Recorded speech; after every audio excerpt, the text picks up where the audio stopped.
जय जिनेन्द्र।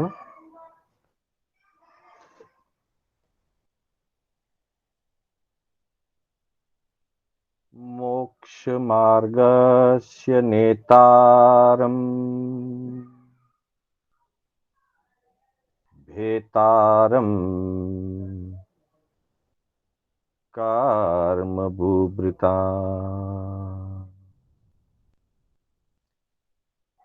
ज्ञातारम्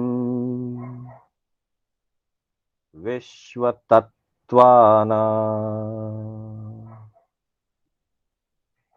वन्दे तद्गुणलब्धये वन्दे तद्गुणलब्धये।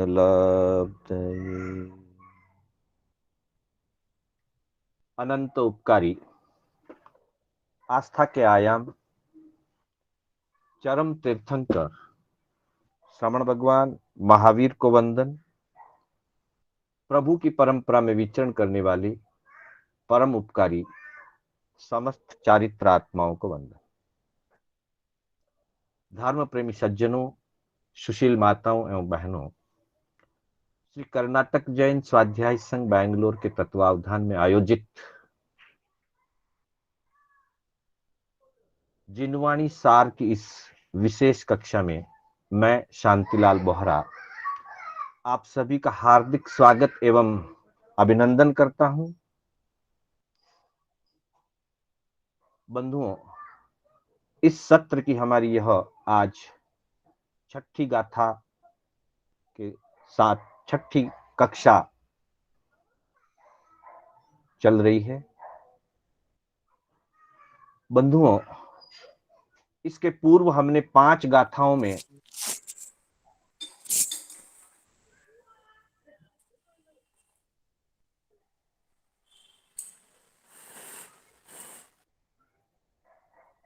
मंगलाचरण के साथ लक्ष्य का निर्धारण, प्रभु की अंतिम देशना का सार, अनुशासन से मेरा लाभ है यह हित दृष्टि, धर्म आराधना के साथ 10 अंगों की प्राप्ति और ममत्व त्याग से लोक विजय, इन 6 अलग अलग विषयों की हमने 5 विषयों की चर्चा की और आज छठा विषय कषाय से संसार वृद्धि। बंधुओं,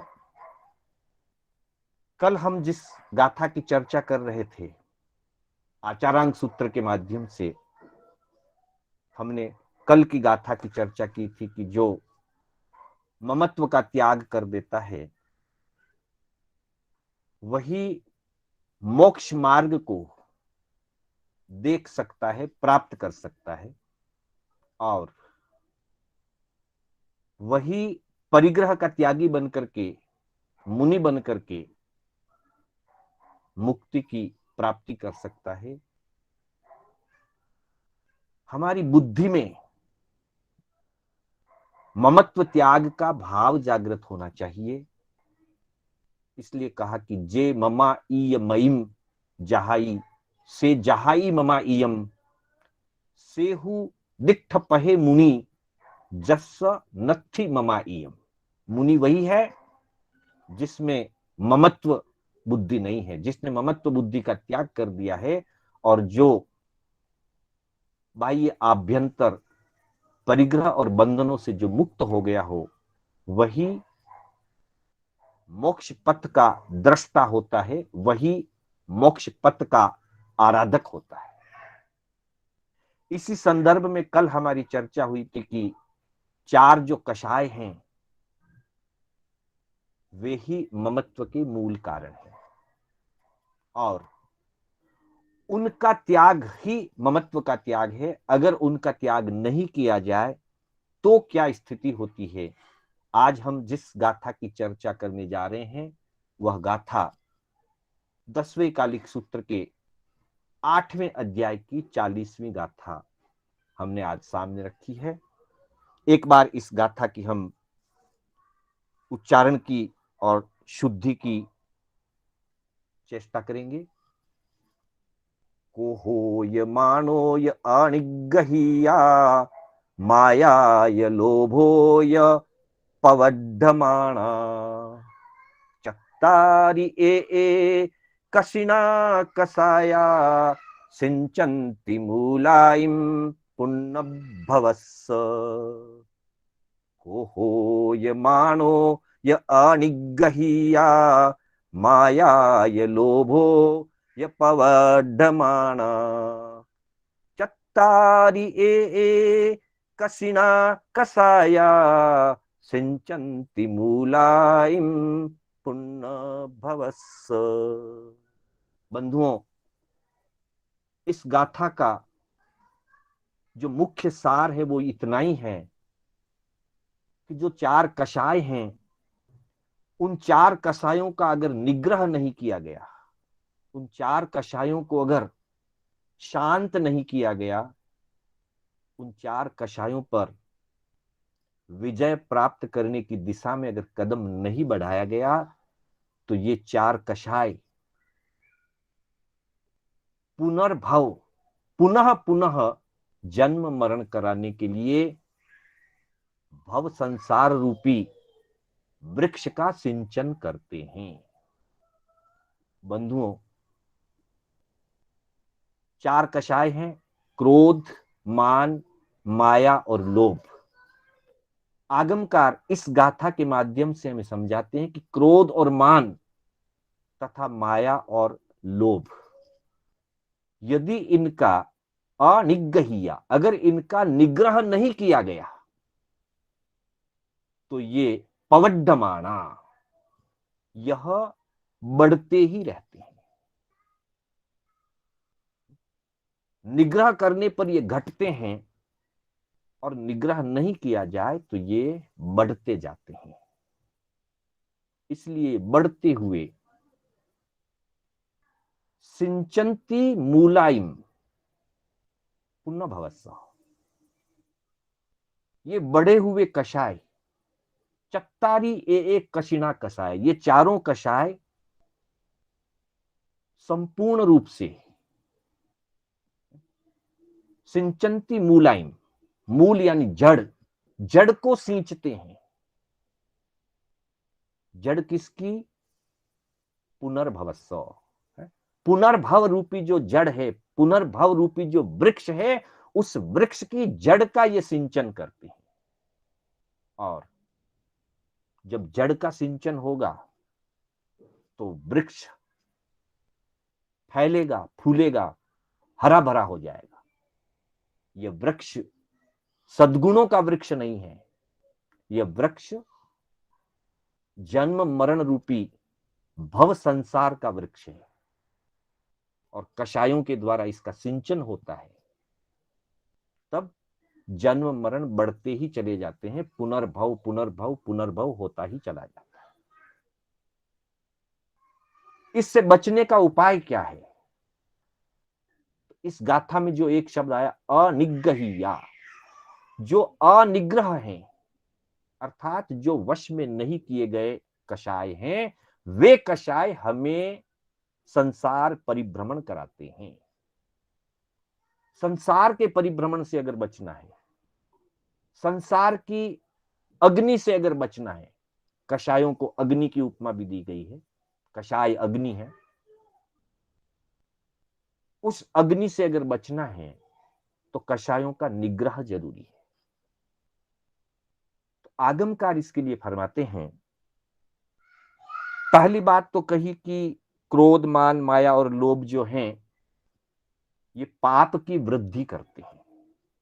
जितना जितना जीवन में क्रोध बढ़ता है, अहंकार बढ़ता है, मायाचार और लोभ बढ़ता है, तो वो हमारे अंतरात्मा में, हमारे मन के परिणामों में पाप की वृद्धि करते हैं। इनको पाववड्ढनम की उपमा दी गई, ये पाप वर्धक है। चारों ही कषाय पाप वर्धक है, पाप को बढ़ाने वाले हैं। इसलिए कहा कि जो आत्मा का हित चाहता है, जो अपनी आत्मा की उज्जवलता को चाहता है, आत्म शांति की, आत्महित की जो इच्छा रखता है, उसे सबसे पहले इन 4 कषायों का वमन कर देना चाहिए, इन 4 कषायों को त्याग देना चाहिए, छोड़ देना चाहिए, क्योंकि ये दोष रूप है।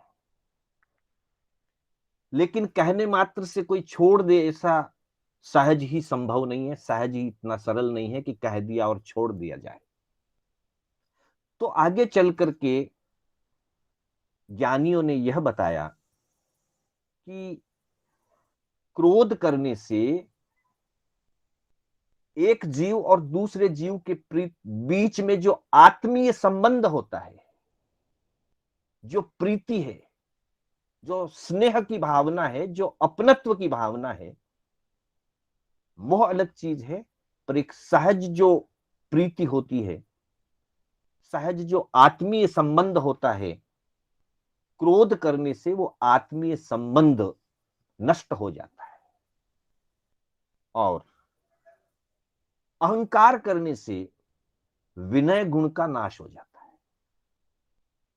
मतलब ज्ञानियों ने हमको स्वरूप समझाया कि कैसे ये 4 कषाय हमारे गुणों का, हमारे आत्म गुणों का हनन करते हैं। तो उसके संदर्भ में बताया कि क्रोध करने से आत्मीयता के संबंध नष्ट हो जाते हैं, प्रीति नष्ट हो जाती है। मान करने से विनय गुण नष्ट हो जाता है, और विनय सभी सद्गुणों का मूल है, सभी सद्गुणों का केंद्र बिंदु है विनय। अगर विनय नष्ट हो गया तो समझिए सारे गुण, सारे सद्गुण नष्ट हो जाएंगे और नए सद्गुणों को आने का रास्ता बंद हो जाएगा। और मायाचारी करने से मैत्री संबंध नष्ट हो जाता है, मित्रता खत्म हो जाती है। अगर कोई किसी के साथ मायाचारी करे, छल कपट का व्यवहार करे, तो मित्रता नष्ट हो जाती है। और लोभ सभी गुणों का नाश करता है। कहा भी है आगम के अंदर कि कोहो पीम पणासेई मानो विनय नाशनो माया मित्ताणी नासेई लोभो सव विनाशनो।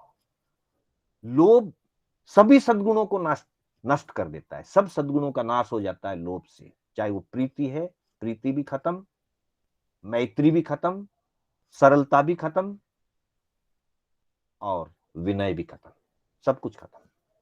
तो ऐसे जो दुर्गुण रूप कषाय हैं, जो आत्मा के गुणों का नाश करने वाले हैं, इसलिए कहा कि इन कषायों का वमन कर देना चाहिए, इन कषायों को त्याग कर देना चाहिए।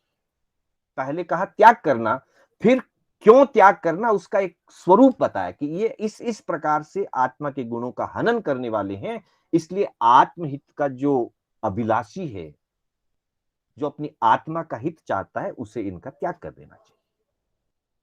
अगला प्रश्न खड़ा हुआ कि त्याग कर देना बात ठीक है, लेकिन कैसे जीते इनको?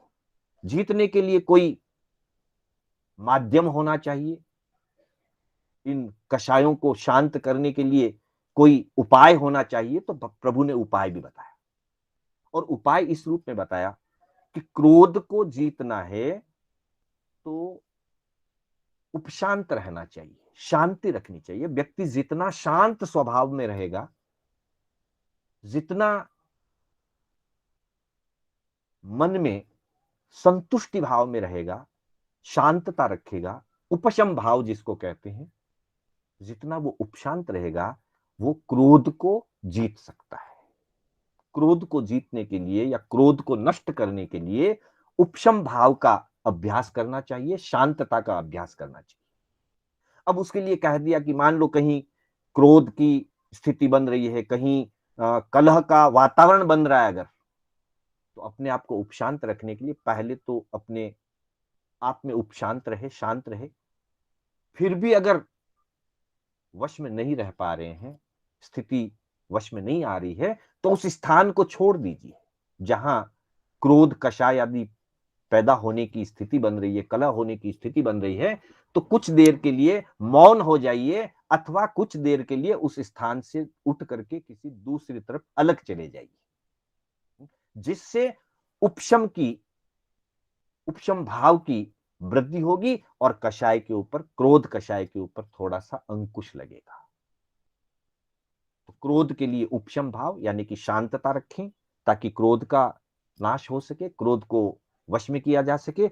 और मान को वश में करने के लिए कहा कि हमेशा मन में विनम्र भाव रखे, हमेशा यह चिंतन करे कि दुनिया में ऐसी कोई चीज नहीं है जो आज तक किसी और को प्राप्त नहीं हो और मुझे मिली हो। दुनिया में ऐसा कोई वैभव नहीं है जो आज तक किसी और को ना मिला हो। दुनिया में ऐसा कोई ज्ञान, ऐसी कोई कला, ऐसा कोई सुंदर रूप, ऐसी कोई प्रसिद्धि, ऐसा कोई भी द्रव्य या भाव रूप से ऐसी कोई वस्तु दुनिया की नहीं है जो मुझे ही मिली हो, किसी और को आज तक ना मिली हो। ऐसा चिंतन करते हुए व्यक्ति अपने मान को जीत सकता है, अपने अहंकार को वश में रख सकता है।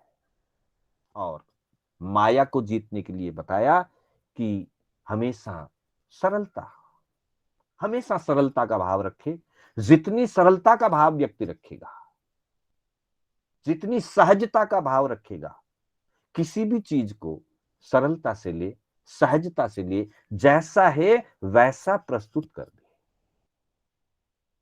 अनावश्यक दिखावा मायाचार को बढ़ावा देता है। अनावश्यक दिखावा, मैं हूं तो छोटा पर दिखना चाहता हूं बड़ा, मेरी शक्ति तो कम है पर दिखना चाहता हूं ज्यादा बलवान, ज्ञान कम है, त्याग कम है, लेकिन मैं बड़ा ज्ञानी दिखना चाहता हूं, बड़ा त्यागी दिखना चाहता हूं।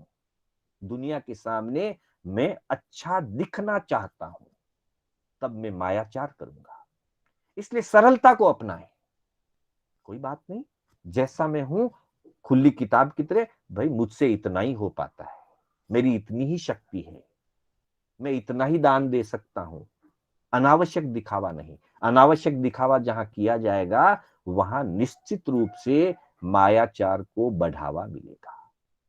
और चौथा कषाय लोभ है। लोभ को जीतने के लिए कहा कि संतोष, क्योंकि कितना भी लोभ हो और कितना भी परिग्रह मिल जाए, कितना भी धन वैभव, सारी दुनिया की संपत्ति मिल जाए, प्रभु तो कहते हैं कि अगर एक व्यक्ति को कैलाश समा असंख्या, कैलाश पर्वत जैसे असंख्यात पर्वत, और वो भी सोने चांदी के बना करके, रत्नों से जड़ करके, सारी दुनिया की दौलत अगर एक व्यक्ति को भी दे दी जाए और अगर उसमें संतोष नहीं है, तो इतना मिलने के बाद भी लोभ नहीं छूटेगा, लोभ नहीं घटेगा।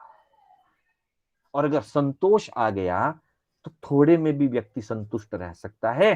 कहा है कवि ने कि गोधन, गज धन, वाज धन और रतन धन खान, जद आवे संतोष धन, सब धन धूड़ समान।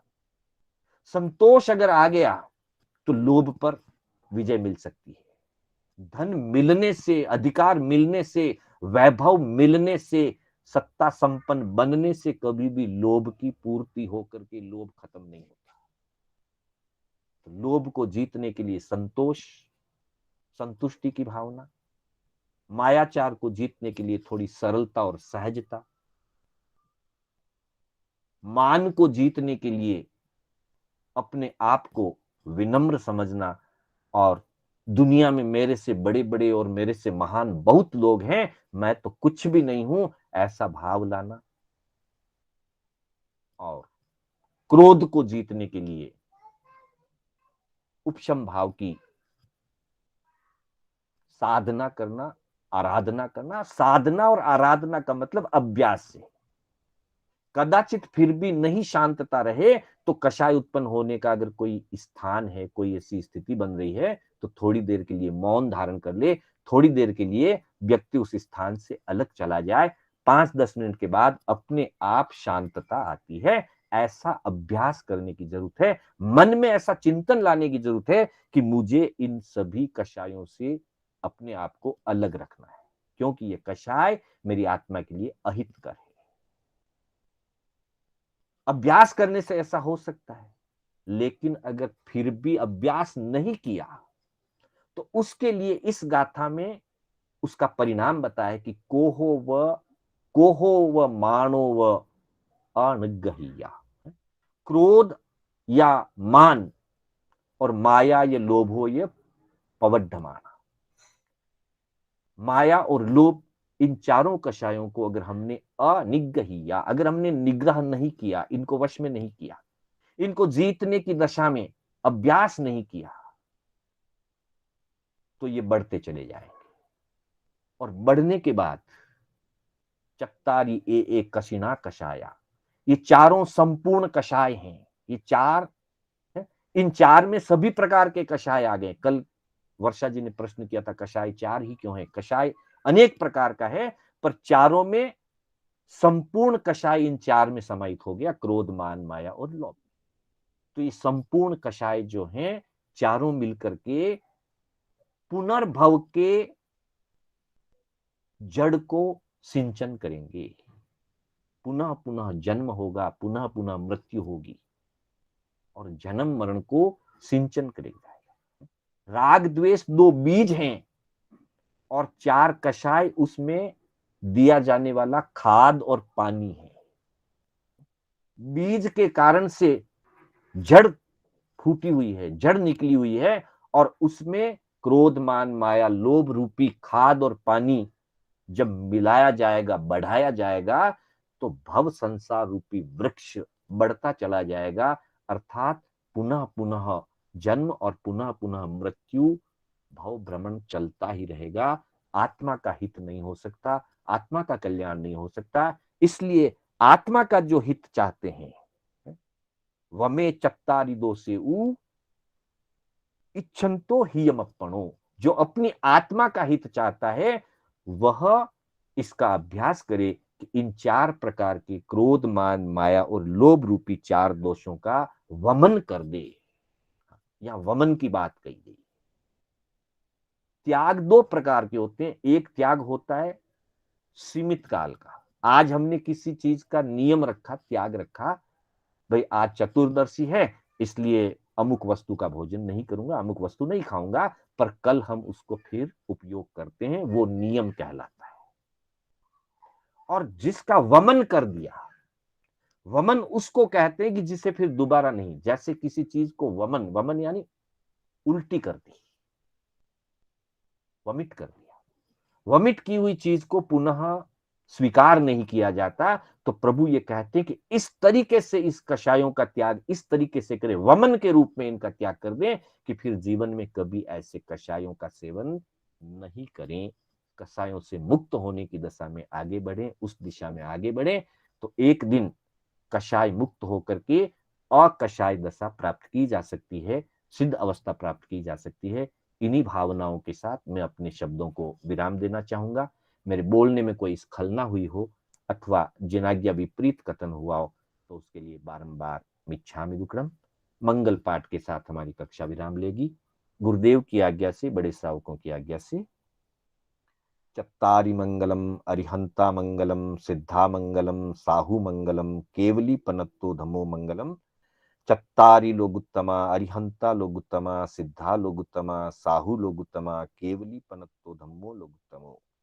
चत्तारि शरणं पवज्जामि अरिहन्ते शरणं पवज्जामि सिद्धे शरणं पवज्जामि साहु शरणं पवज्जामि केवली पनत्तम धम्मम शरणं पवज्जामि। अरिहंतों का शरणा, सिद्धों का शरणा, साधु जी का शरणा, केवली परुपित दया धर्म का शरणा। चार शरणा दुर्गति हरना और न शरणा कोई, जो भव्य प्राणी आदरे तो अक्षय अमर पद हो। श्रवण भगवान महावीर स्वामी की जय। समस्त चारित्र आत्माओं की जय। आप सब